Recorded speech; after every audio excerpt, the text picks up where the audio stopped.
Sial, Kanaya bersikap seperti perempuan murahan begini kan agar membuat Nagara risih dan jijik. Bukan membuatnya dikira sinting, gila atau kepalanya bermasalah. Lagi pula dari skala 1 sampai 10, kemungkinan ia mau dibawa ke rumah sakit itu -1000.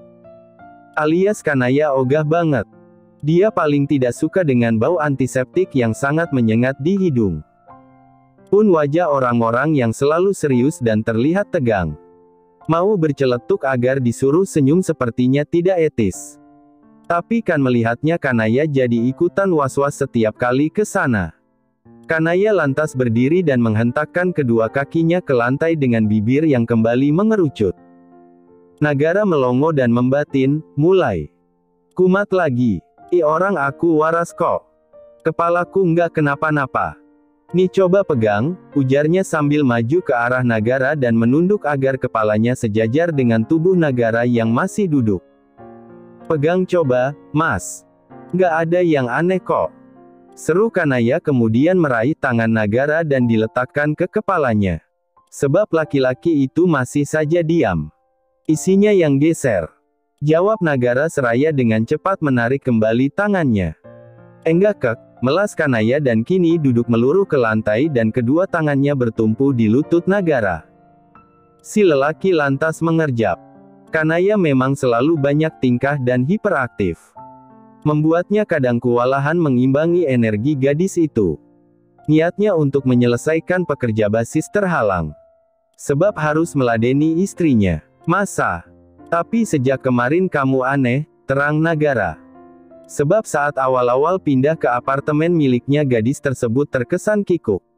Namun sikap dan kalimatnya kemarin menurut Nagara terkesan liar. Sebisa mungkin mata Kanaya dibuat melas sekaligus meyakinkan. Aneh gimana, Mas? Pertama, tiba-tiba kamu manggil Mas. Kamu gak suka? Biasa aja. Jadi lebih suka dipanggil Pak apa Mas? Terserah kamu. Kanaya berdecak kemudian bangkit dari lantai. Sebab dinginnya berhasil membuatnya ingin buang air kecil. Nagara dengan sigap memutar posisi kembali menghadap ke meja. Dan mepet. Agar tidak ada celah bagi Kanaya untuk mengambil tempat di pangkuannya. Cek, terus anehnya di mana? Aneh saja. Soalnya tiba-tiba manggil gitu. Gak ada izin atau ngobrol dulu. Dengusan kecil berasal dari Kanaya. Karena jawaban dan reaksi cepat Nagara begitu dirinya bangkit. Masa harus izin dulu? Jangan-jangan kamu mau protes tadi aku cium nggak pakai izin juga? Iya. Bisa saja saya anggap sebagai pelecehan seksual karena belum ada concern dari saya. Tapi berhubung kamu istri saya, jadi ya sudah. Saya maklumi. Boleh. Nggak apa-apa. Tanya Kanaya memastikan. Dia bersiap merancang serangan baru. Yang Nagara artikan sebagai pertanyaan atas dirinya yang tiba-tiba dikecup secara mendadak oleh Kanaya. Iya, kap, lagi. Kanaya kembali mengecupnya di bibir. 2 kali. Dan kini Nagara benar-benar sudah kehilangan kesabaran. Maka ia meraih pinggang ramping Kanaya dan bangkit dari duduknya. Kanaya yang sejak tadi menatap matanya dengan menunduk kini mesti mendonggak. Saya bilang yang tadi. Bukan kalau kamu cium lagi jadi nggak apa-apa juga. Lagian bibir kamu kering. KAMPRETTT. Bukannya kesal karena dicium lagi, Nagara malah kesal karena bibir Kanaya kering. Belum lagi si pria tiba-tiba membuka laci di bawah mejanya dan mengeluarkan lip balm dari sana. Tangan kanannya lantas memegang dagu Kanaya. Tangan yang lain membuka tutup lip balm. Lalu mengoleskan benda tersebut di bibir Kanaya. Setelahnya memberikannya kepada sang istri. Behave, Kanaya. Jangan suka nyosor-nyosor kayak soang, ujarnya dengan tatapan tajam. Berhubung Kanaya sudah tidak memiliki urat malu. Dia mengecap bibirnya yang kini terasa manis dengan lip balm yang baru dioleskan Nagara. Kemudian mengantongi benda itu ke dalam sakunya. Lumayan, Kanaya tahu merek lip balm tersebut dan harganya berhasil membuat dompet Kanaya menjerit. Kedua, sikap kamu jadi sedikit Nagara kehilangan kata-kata untuk mendeskripsikannya. Dan ia hanya bisa menatap Kanaya dari ujung kepala sampai kaki dengan mata memicing. Menggoda. Kinda. Yes, berarti akting Kanaya berhasil, sebab Nagara mengiyakan pertanyaannya barusan. Emang salah manja sama suami sendiri? Salah, Mas. Tangannya kembali bergerilya di dada bidang Nagara dan kepalanya disandarkan pada bahu si pria. Anjir, ini dada langganan gym di mana? Kokoh amat, batin Kanaya. Berhenti godain saya. Kita pulang. Nagara mengenyahkan tubuh Kanaya darinya dan menyambar tas miliknya. Mata Kanaya membola, ia mengikuti langkah besar Nagara sembari bertanya, "Nggak jadi ke rumah sakit, Mas? Jalannya cepat atau saya berubah pikiran? Dan kita ke rumah sakit." Mungkin memang itu sifat asli Kanaya. Sejak tadi hanya satu kalimat tersebut yang terbesit di pikiran Nagara. Tapi plot twist yang diberikan cukup membuat Nagara geleng-geleng kepala. Sebab di awal perempuan tersebut terlihat seperti gadis lugu, bodoh dan dongo yang selalu kena hukum setiap kali masuk di kelasnya. "Mas." Panggilan dari Kanaya tidak mendapatkan jawaban dari Nagara. Kepalanya masih fokus menatap jalanan di depan. Pagi tadi, ia tidak membawa mobil sebab sedang diservis. Kini ia mengemudikan mobil milik Kanaya. Masku." Dengan lelah Nagara melirik dari ujung matanya. Apa? Sepertinya respon darinya tidak berhasil membuat Kanaya merasa ciut. Sebab si gadis tetap dengan cengiran lebarnya mempertontonkan latar ponsel yang menampilkan salah satu platform e-commerce. "Paketku udah sampai, tapi alamatnya lupa ganti, masih di rumah mama papa." "Terus?" balas Nagara dengan enggan. "Mampir ke sana dulu dong. Please." "Iya." Disinilah keduanya sekarang, berjalan masuk ke rumah dengan bangunan 2 tingkat. Dilihat dari mobil yang terparkir di garasi, sepertinya papa Kanaya sudah pulang. Benar, kala mereka masuk beliau tengah duduk di bangku ruang tengah dengan setelan jas kantor. "Loh, kok ke sini?" tanya beliau kaget. "Emang nggak boleh, Pak?" "Jadi aku diusir nih," jawab Kanaya. Nagara yang ada di sebelahnya hanya bisa tersenyum kecil. "Drama banget bocah," batin Nagara. "Nggak gitu dong, Nay. Nagara duduk dulu. Mama lagi di dapur masak buat makan malam. Naya bantu gih. Aku mau sebentar aja kok. Cuman mau ambil paket punyaku. Kasihan Mas Gara juga baru pulang, capek. Kalau kamu masih mau di sini, nggak apa-apa. Saya tunggu," ucap Nagara yang kini sudah duduk di bangku dekat papa Kanaya. Sekalian makan malam di sini juga kalau gitu."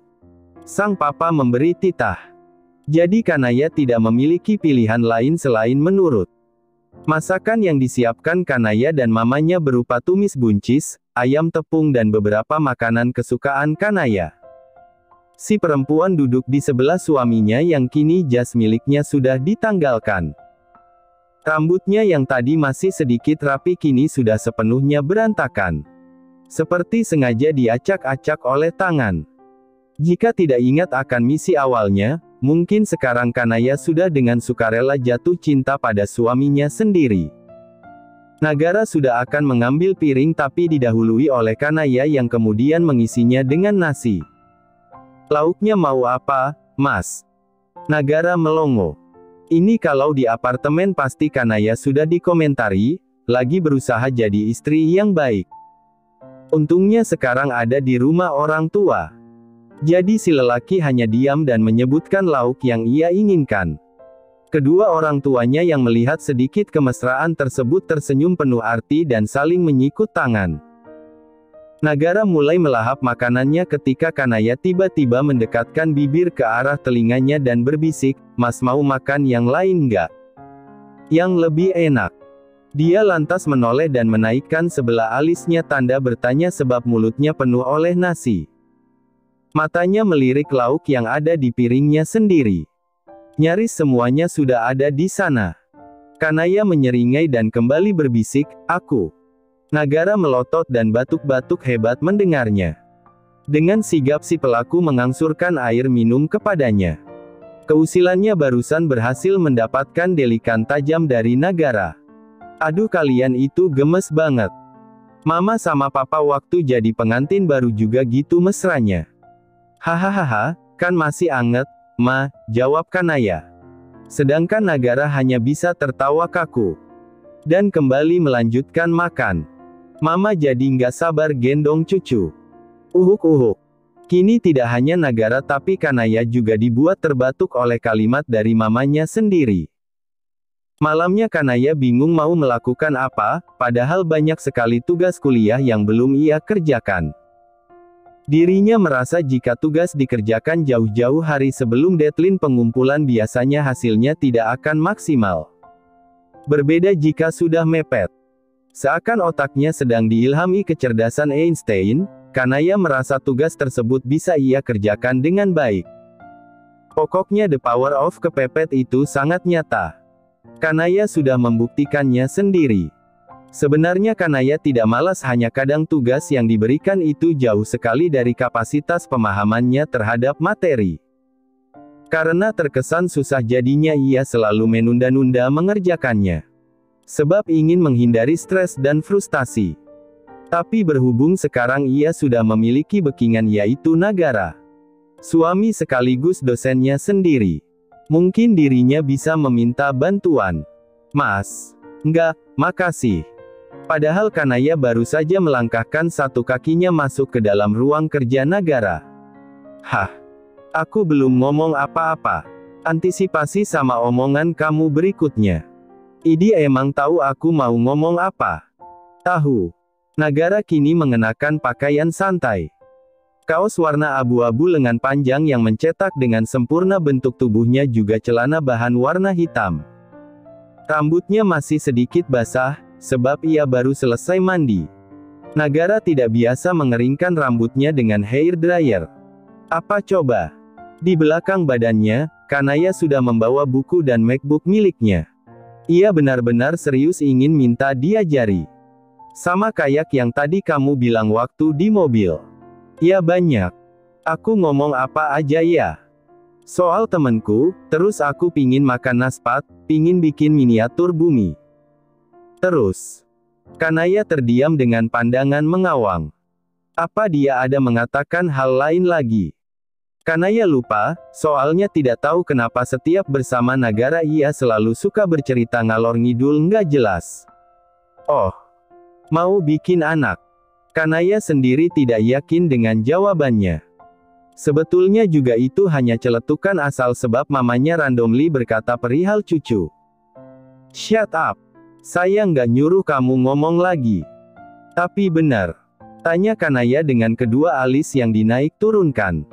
Padahal kalau Nagara menjawab dengan satu kata saja. Iya. Mampus Kanaya. Ia belum siap. Yang ada malah kabur. Tapi mau. Kamu mau. Tantang Nagara. Salahnya sendiri tidak mengunci pintu ruang kerja dan membuat bocah setan ini muncul di hadapannya. Membuat Nagara lagi-lagi tidak bisa menyelesaikan pekerjaannya.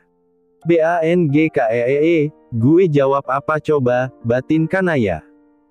Matanya melihat kemana-mana. Sudut ruangan, lantai, kemanapun. Asal tidak menatap manik mata Nagara yang kini lurus memusatkan atensi ke arahnya. Tidak, Kanaya tidak boleh terlihat takut atau malu. Dia lantas menggenggam erat bukunya yang masih ada di balik punggung. Ya, mau. Ngarep. Sentak Nagara. Belajar dulu tuh yang benar. Pikirin IPK dulu, lulus predikat cum laude. Kali ini kalimat jutek dan galak Nagara malah membuat Kanaya bernapas lega dan senang. Puji syukur, ia pikir dirinya akan habis malam ini. Mas Gara emang nggak mau. Bukan Kanaya namanya jika tidak terus menggoda Nagara. Padahal keberaniannya hanya seujung kuku untuk melontarkan pertanyaan tersebut. Mau. Tapi balik lagi, kamu mau apa enggak? Butuh concern dari kedua belah pihak buat ngelakuinnya. Tapi sekarang itu bukan prioritas. Pendidikan kamu lebih penting. Hah. Kan cuman bikin. Nagara menghela napas. Ya kalau bikin emang pasti nggak jadi. Pakai alat kontrasepsi. Bisa aja kebobolan. Terus kalau gitu kamu ngarep jadinya apa? Ayam goreng McD. Anak, Nay. Dan di masa kamu yang sekarang pendidikan tetap jadi yang terpenting. Kanaya sedikit merasa terharu dan terkesan dengan bagaimana Nagara memikirkan perihal masa depannya. Seakan pria tersebut serius dengan hubungan pernikahan mereka, seperti yang ia katakan di awal. Dan berniat merancang bagaimana ke depannya. Di saat dirinya sendiri malah memikirkan cara untuk terlepas dari hubungan sakral ini. Apakah Kanaya merasa bersalah? Tidak. Keputusannya sudah bulat. Let me ask you a question. Mei. Kini Kanaya terlarut dalam obrolan. Niat awalnya untuk meminta bantuan sekaligus menggoda Nagara sedikit berkurang. Ia berjalan pelan dan duduk di bangku panjang dekat rak buku milik suaminya. Meletakkan buku dan MacBook miliknya di samping tubuh. Nagara hanya mengerutkan kening heran melihatnya. Sure, jawab Nagara pasti. Mas pingin punya anak atau enggak? Aneh ya pertanyaannya. Kalau mau, potong Nagara sebelum Kanaya menyelesaikan kalimatnya. Kanaya selalu berpikir perihal hal semacam itu sebelumnya. Menikah dan memiliki anak dengan pria yang dicintainya, lalu hidup bersama dan bahagia. Tapi bayangan tentang itu semua hancur, ketika ia dan Jeffrey putus. Lalu mantannya itu menjalin kasih dengan sahabatnya sendiri, Davina. Rasanya semuanya berubah buram. Tapi balik lagi ke kamu. Kalau kamu mau punya anak, saya juga mau. Kalau misal enggak, kita enggak akan punya anak. Kenapa? Nagara terkekeh kecil. Sesuatu yang jarang sekali Kanaya lihat. Karena yang bakal mengandung selama 9 bulan itu kamu, yang melahirkan juga kamu, yang menyusui. Yang berat badan dan segala bentuk tubuhnya jadi terpengaruh itu kamu. Apalagi secara psikis. Jadi sebenarnya bukan tempat saya buat bilang mau atau enggak. Semua keputusan milik kamu. Kanaya tidak pernah melihat Nagara seserius ini. Keseriusan yang berbeda ketika saat ia sedang mengajar. Yang kali ini seperti ada keteguhan dan kemantapan yang tidak sanggup Kanaya deskripsikan. Seolah laki-laki itu sudah benar-benar matang pemikirannya. Kedua obsidian mereka bertubrukan selama beberapa saat. Cukup lama. Sampai Kanaya lagi-lagi menjadi orang pertama yang mengalihkan pandangan. Dia lantas mengerjap beberapa kali. Dirinya tandang ke sini bukan untuk merasa terkesima dengan cara pemikiran Nagara. Cuman mau bahas itu. Kalau iya silakan keluar. Saya masih ada kerjaan. Enggak. Orang niatku juga nggak mau bahas itu. Mas Gara jangan sotoy makanya. Terus apa? Aku mau minta ajarin materi. Mata kuliahnya Bu Naomi, susah. Aku nggak sanggup. Kepalaku hampir meledak mikirnya, keluh Kanaya dengan melebih-lebihkan cerita. Bocah lebay, cibir Nagara. Aku bukan bocah. Umurku udah 21 tahun ini. Lagian mana ada bocah yang bisa bikin bocah. Oke, cukup. Materi apa yang kamu nggak paham? Kanaya nyengir lalu berjalan mendekat ke arah Nagara sembari menyambar dua barang yang tadi ia bawa. Dia lantas menyalakan MacBook miliknya dan menunjukkan materi yang belum ia pahami. Yang kalau boleh jujur, sejak awal semester juga tidak ada yang Kanaya pahami. Yang ini, Mas. Nagara membaca sekilas PPT materi yang Kanaya tunjukkan. Membaca poin-poin penting di sana, lantas mengangguk mengerti. Kamu capek berdiri nggak? Tanya Nagara. Kalau capek mau Mas Gara pangku. Bukan. Pindah ke kursi samping rak aja. Kanaya mencebik. Kirain mau dipangku. Maunya kamu. Emang, jawab Kanaya enteng. Nagara mendesis mendengarnya. Kanaya dengan tampang polosnya mengacungkan dua jari membentuk tanda V. Baru saja duduk, Nagara lantas menguap. Dia teringat jika kemarin malam baru tertidur selama 5 jam. Waktu yang belum cukup, jika katanya idealnya manusia harus tidur selama 8 jam. Sebab ada esai dari mahasiswa yang harus ia koreksi. Ngantuk, Mas? Waduh, aku buatin minum kopi dulu deh, inisiatif Kanaya. Nagara menyanggahnya sedikit skeptis. Yakin bisa? Wah ngeledek. Aku emang nggak bisa masak. Tapi urusan bikin minum mah bisa. Emang di mata kamu aku senggak berbakat apa di dapur? Kedua tangannya bertengger di pinggang, tanda tidak terima dengan pertanyaan Nagara. Nggak sanggup jelasin. Buruk banget. Bisa. Aku bisa bikinin minum kopi. Nagara menyangga kepalanya dengan tangan yang diletakkan di pegangan kursi. Menatap Kanaya dari samping yang masih mencoba meyakinkan dirinya jika ia bisa membuatkan Nagara kopi. Buktiin. Oke.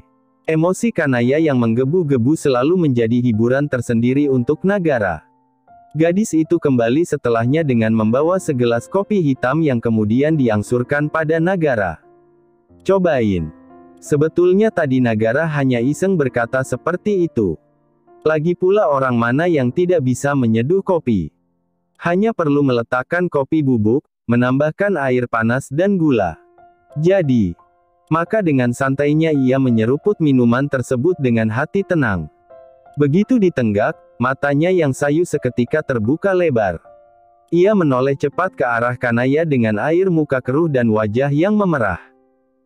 ASINNN. Terima kasih sudah menonton, guys. Jangan lupa klik like jika kalian menikmati cerita ini, subscribe untuk update konten seru lainnya, dan tinggalkan komentar di bawah tentang apa yang kalian pikirkan atau cerita apa yang ingin kalian dengar selanjutnya. Dukungan kalian sangat berarti. Sampai jumpa di video berikutnya.